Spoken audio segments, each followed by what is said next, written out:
I first saw Emma my sophomore year. She was in a play called The Sight We Need. It was her freshman year. And she was a really dark, spooky sort of role, and she did really well. And I remember noticing her and wondering how I hadn't noticed her before, because I used to watch a lot of the plays. And it was the second semester of my junior year that we were both in a stage production on campus, and we met backstage. I remember sitting in the green room, and I was doing homework, and I started humming to myself, and I started humming the song Memory. And this guy sitting next to me on the bench was like, "I know that song, that's from the musical Cats. Hi, my name's Sam." You know, my brother. All in one, kind of in one breath. That's how I remember him introducing himself to me. I was like, oh, okay. I thought she was really nice. She was really easy to talk to, and I thought she was just the coolest person. And he called me on my dorm phone the last day before Thanksgiving break and asked me out. I asked her out to the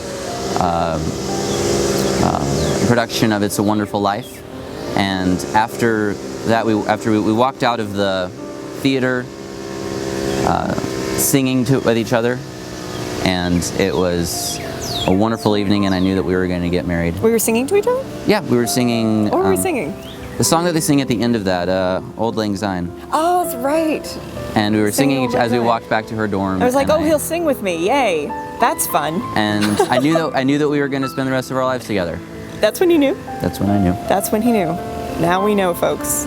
That's when he knew. And so the rest of our relationship was just me convincing her that that was a good idea. Was going to happen.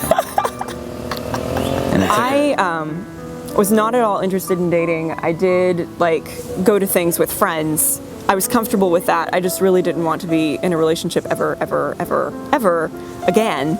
He was very decidedly in the friend zone. This is a leaving the friend zone success story.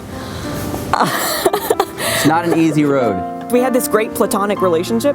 I was so happy that I finally had a guy friend who wasn't interested in me and was actually fun to be around, because I hadn't had a lot of those. I'd had a lot of guy friends, but there was always issues, and he wasn't giving me any issues. He was just awesome and fun to be around, and he was ruining it by liking me, and I was so mad. And that's the only time I've ever been mad at you. Yeah. That summer she went to Croatia again by herself to teach English like she usually does in the summers. And we Skyped every evening, and she discovered that she just couldn't bear to live that long without me. The summer before I had gone to Croatia, it was immediately after a breakup. I was loving life. I was loving traveling by myself. I loved every minute of it.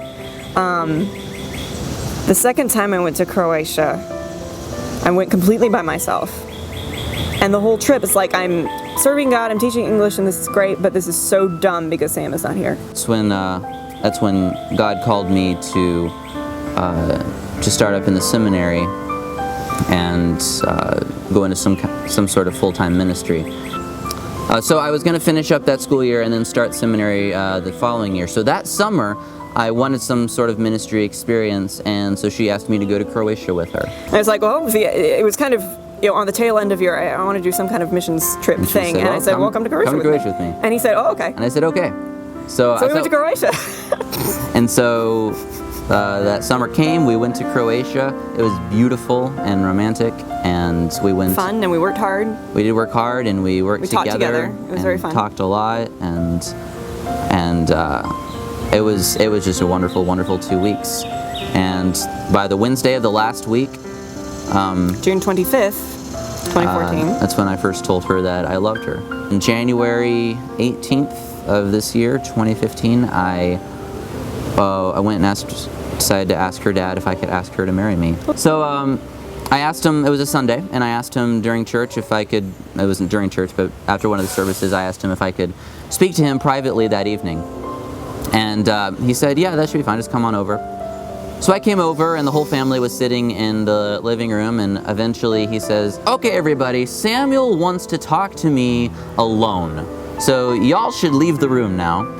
So I had a little speech prepared, and I was starting to work my way through it, and I'm like, well, I've been going out with Emma for a while, and feel like God's been opening a lot of doors, and he's like, and he says, and you want to ask me?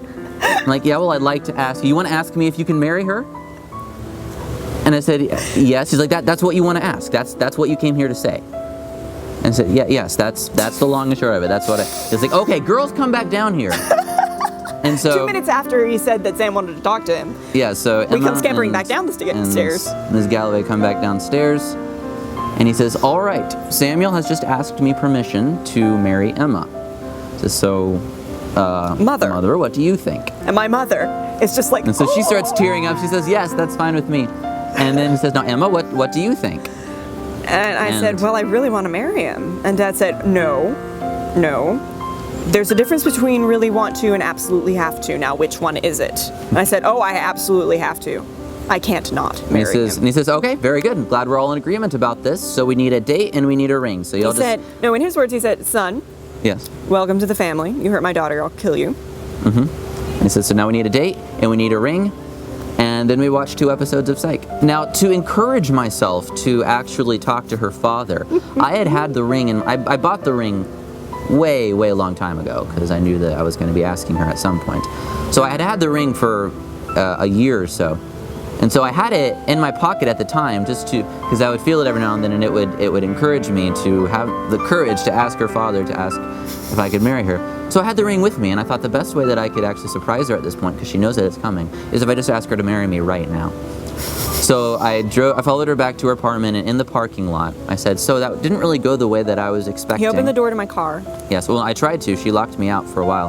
And Accidentally. She kept trying to unlock the door, and I was kept so not flustered, unlocking. I couldn't unlock the door. So finally, she came out of the car, and I said that didn't happen the way I was expecting, and I meant for it to be a little more of a process, and I'd find a nice time and to I'm ask thinking you, he's and it just would surprise apologizing you. for the way it went, and I was like, that's fine, you can ask whenever you want, you know, like, Yeah, it's okay. And I said, but I haven't actually officially asked you yet, and may I do that right now? And I was like, wait, whoa, this is happening now?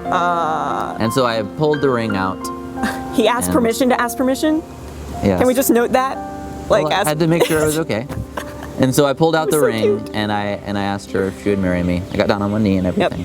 Yep. And she said, uh-huh, And started crying. and started crying. So with that introduction, we begin the real story tomorrow. Yeah. And after that, who knows? Yeah.